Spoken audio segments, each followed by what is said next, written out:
خوف سے میں سیڑھیوں سے نیچے گر پڑا۔ وہ آہستہ آہستہ میرے پاس آ رہی تھی۔ میری آواز حلق میں ہی رہ گئی تھی۔ بمشکل میں چیخا تو میری آواز پر مومانی اور مامو اپنے کمرے سے بھاگے آئے۔ میری حالت بہت غیر ہو چکی تھی۔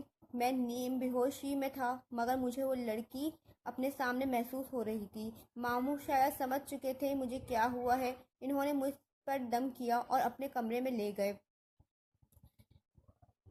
کچھ دن بعد جا کر میری حالت بہتر ہوئی۔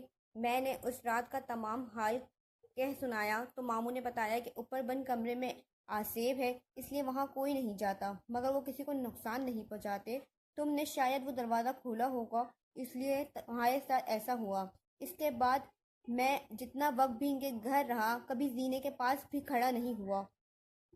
یہ تھی میری چھوٹی سی کہانی، میرے پر بیتا ہوا چھوٹا سا واقعہ۔ آپ لوگوں کو کیسا لگا مجھے کمنٹ باکس میں ضرور